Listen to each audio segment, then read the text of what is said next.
Shalom, salam guru penggerak.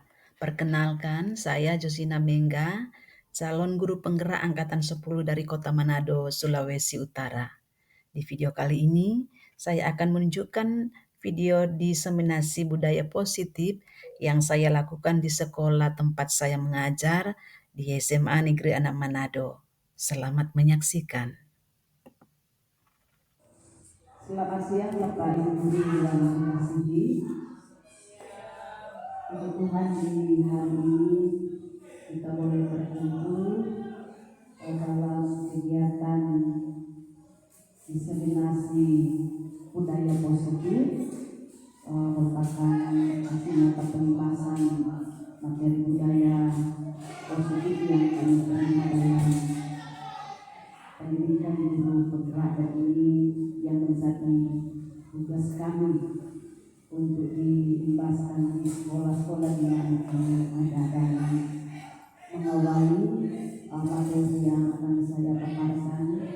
Saya menyampaikan terima kasih kepada Bapak Kepala Sekolah selaku pimpinan sekolah, juga kepada teman-teman guru yang berkenan hadir dalam kegiatan diseminasi saat ini, yang terus mendukung kami bertiga sebagai calon penggerak dalam berbagai kegiatan yang dilakukan, baik itu di kegiatan awal yang karya sampai kepada pendampingan individu, dan hari ini dalam pembahasan budaya positif di sekolah bersama dengan teman-teman sekalian Bapak Ibu Guru yang diberkati.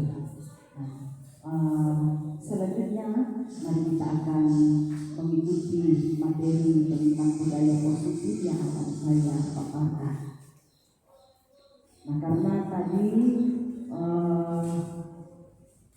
sudah mengikuti kegiatan awal, saya melihat bahwa Bapak Ibu Guru sudah merasa capek, sudah merasa lelah, kurang lebih kita bersama yang dalam kegiatan bersama. Karena itu, untuk melepas penat, untuk melepas lelah yang ada, kebosanan yang kita miliki, Bapak Ibu jangan berkenan untuk tersenyum selama 30 menit. Saya panggil Bapak Ibu 30 menit mas saya. Silahkan berdiri, boleh berdiri, berhadapan, beradab dengan Bapak Kecek, Bapak Menada, Bapak senyum dia 30 detik. Aduh, luar biasa ya. Senyum itu sehat dan senyum itu indah. Oke, puji Tuhan, silakan duduk. Kalau tidak, bahwa ada aura positif yang ada di hati kita, yang ada di hidup kita, untuk boleh melakukan berbagai tugas dan tanggung jawab kita di sepanjang hari ini yang menjadi agenda kita bersama dan menjadi agenda pribadi kita. Nah, kita akan mulai dengan kesepakatan pada forum diseminasi ini. Tentang kesepakatan mas, tentu tidak harus saya uraikan. Kita melihat yang pertama, menghargai siapapun yang sudah saya tulis, kemudian menjadi pendengar yang baik. Bapak Ibu Guru mungkin bisa menambahkan kesepakatan kita pada forum diseminasi ini. Bapak Kepala Sekolah, Bu Wayan, bisa menambah kesepakatan apa yang akan kita lakukan dalam forum ini. Disilakan teman-teman atau Ando,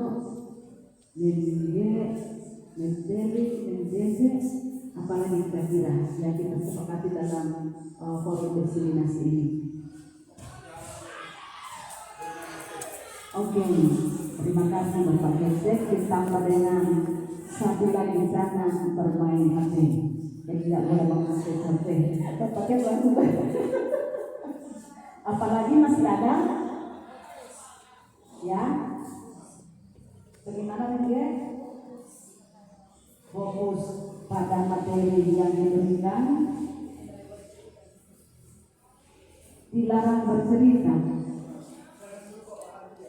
Jangan lupa bahagia luar biasa dan atau bilang jangan lupa bahagia. Oke. Bila lapar, sudah ulat mau makan gimana apa? Baik, mari kita akan melakukan apa yang menjadi kesepakatan kita bersama, menghargai siapapun yang berbicara, siapapun yang menyampaikan pendapat dalam forum diseminasi ini, menjadi pendengar yang baik dalam materi-materi yang disampaikan, dan juga tidak bermain HP, dilarang lapar, fokus pada pemberian materi, dan yang terakhir adalah jangan lupa bahagia. Selanjutnya kita akan mulai dengan disiplin positif. Saya percaya bahwa kata ini bukanlah kata yang asing bagi kita, apalagi orang yang selalu guru penggerak semangat hari-hari kan. Dan Bapak Ibu guru sekalian, kira-kira menurut Bapak Ibu apa itu disiplin positif? Silakan, ada yang berpendapat tentang apa disiplin positif. Menjeje boleh berpendapat kemarin, atau Ibu Wayan, disiplin positif.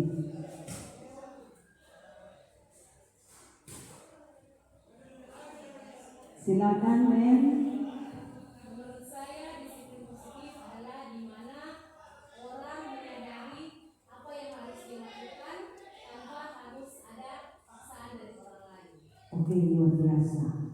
Menurut DJ Romo Sarjana Pendidikan, disiplin positif adalah segala sesuatu yang dilakukan oleh seseorang tanpa paksaan.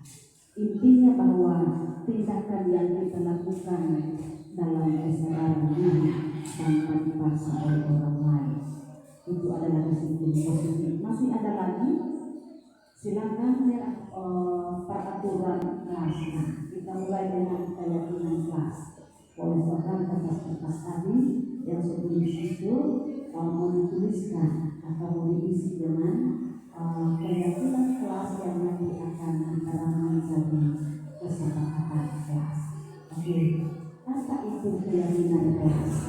Keyakinan kelas adalah nilai-nilai kebajikan atau prinsip-prinsip universal yang disepakati bersama secara universal, lepas dari latar belakang suku, latar belakang negara, bahasa maupun agama.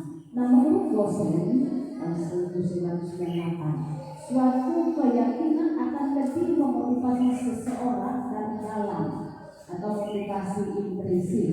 Seseorang akan lebih bersemangat untuk menjalankan keyakinannya daripada hanya sekedar mengikuti serangkaian peraturan. Dan dari pernyataan dosen ini kita bisa melihat apa yang menjadi perbedaan dari peraturan dan keyakinan. Coba Mengge, kira-kira dari pernyataan dosen ini apa yang menjadi beda dari peraturan sekolah dan keyakinan sekolah, atau peraturan kelas dan keyakinan kelas? Boleh coba buka saya bedakan.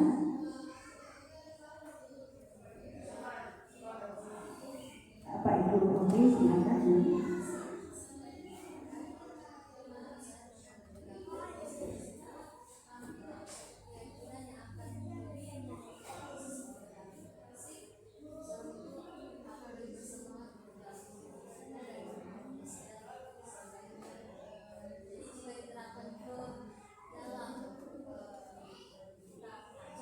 Jadi di situ bukan hanya sekedar kita menjalankan aturan, memang penting berarti gimana dalam rangka itu menjadi suatu yang pokok buat siswa atau peserta ini atau sekolah tersebut akan mendapatkan lain.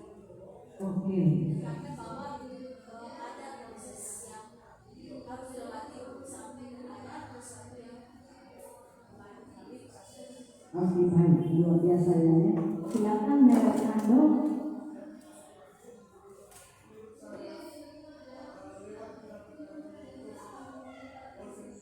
Ya.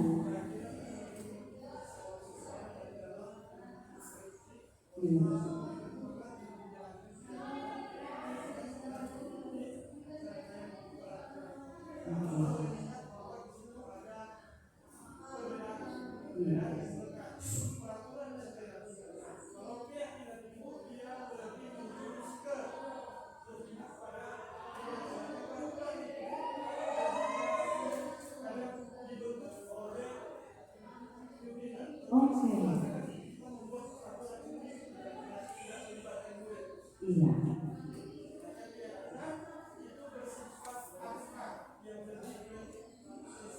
Oke, ya luar biasa. Dan Jadi akan menambahkan, ada yang lain akan menambahkan. Yang Jesse akan berber, Ibu Wayan dan Ibu Zer, Daya oke pas. Jadi luar biasa begitu ya. Artinya bahwa dari pendapat dosen ini kita bisa melihat bahwa peraturan itu adalah sesuatu yang dibuat sepihak. Ya, tidak berpihak pada murid, tetapi peraturan itu biasanya dibuat oleh kita sebagai guru tanpa meminta kesepakatan atau pendapat dari siswa kita. Betul kan? Dijelaskan biasa begitu. Kalau peraturan, tidak ada tuh peraturan kalau siswa mengasih pendapat. Tetapi kalau keyakinan itu adalah hasil apa? Kesepakatan. Nah, keyakinan adalah hasil kesepakatan. Jadi bedanya itu, peraturan dibuat sepihak oleh guru, tetapi keyakinan adalah produk dari guru dan siswa dalam kesepakatan bersama. Karena itu siswa yakin bahwa mereka dapat melakukan hal tersebut. Tetapi keyakinan itu bertolak dari peraturan. Ya. Jadi keyakinan itu dibuat dari peraturan yang ada. Lanjut, pembentukan keyakinan kelas. Pertama, keyakinan kelas bersifat abstrak daripada peraturan yang lebih rinci dan konkret. Jadi lebih abstrak itu keyakinan. Selanjutnya, keyakinan kelas berupa pernyataan-pernyataan yang universal. Pernyataan keyakinan kelas senantiasa dibuat dalam bentuk positif. Jadi keyakinan kelas ini atau pernyataan keyakinan ini dalam kalimat positif, sedangkan kalau peraturan kelas itu dalam kalimat negatif. Selanjutnya keyakinan kelas sebenarnya terlalu banyak, jadi tidak banyak-banyak, sehingga mudah diingatkan dipahami, tidak banyak dan tidak panjang. Kalau panjang siswa akan sulit untuk memahami dan menerapkannya. Selanjutnya keyakinan kelas adalah semua warga kelas sebaiknya ikut berkontribusi dalam membuat kegiatan kelas lewat surat pendapat. Jadi sama-sama dibuat. Dan yang terakhir adalah keyakinan kelas bersedia meninjau kembali keyakinan kelas dari waktu ke waktu. Jadi keyakinan kelas itu dapat ditinjau kembali sesuai dengan konteksnya. Ya, ini peraturan kelas. Selalu kembalikan buku pada tempatnya. Nah, ini contoh. Dan keyakinan adalah tanggung jawab. Jadi abstrak. Kemudian contoh selanjutnya, dilarang mengganggu orang lain. Kalimat keyakinan adalah menghormati orang lain dan diri sendiri. Hadir di sekolah 15 menit sebelum pembelajaran dimulai, ini adalah bahasa peraturan. Sementara bahasa keyakinan adalah menghormati. Melalui aksi nyata dari calon guru penggerak, jadi ada 3 yang disampaikan baru-baru ini, itu sangat mendorong sekali, terutama pada kegiatan belajar mengajar yang ada di sekolah. Yang bisa saya ambil di situ adalah controlling yang sudah disampaikan, terutama juga yang sudah dilakukan oleh ketiga calon guru penggerak ini, dan sangat membantu sekali dalam keadaan di sekolah, terutama sekolah kami yang kecil. Dan itu bisa kami lihat bahwa kerja keras mereka dengan menggunakan controlling ini yang membuat sekolah semakin baik, terutama program-program yang mereka buat. Yang mereka buat itu juga sebagai teman dan sebagai apa itu sudah termasuk bagian dari bagaimana sekolah itu boleh akan menjadi lebih baik. Dan terima kasih untuk calon guru penggerak yang sudah membagi aksi nyatanya di sekolah kami. Tuhan Yesus memberkati. Melalui aksi nyata yang sudah dilaksanakan oleh ketiga guru penggerak kami di sekolah, kami sebagai teman sejawat sangat senang karena kami mendapatkan ilmu yang baru, di mana dengan ilmu yang telah diberikan dibagikan kepada kami bisa lebih memahami bagaimana cara mendidik anak-anak kami supaya lebih menyentuh hati mereka dan lebih memahami karakter setiap anak yang ada di sekolah kami. Oke, terima kasih. Demikian video aksi nyata saya diseminasi budaya positif di sekolah tempat saya mengajar. Semoga bisa menginspirasi Bapak Ibu sekalian. Terima kasih. Shalom, Tuhan Yesus memberkati.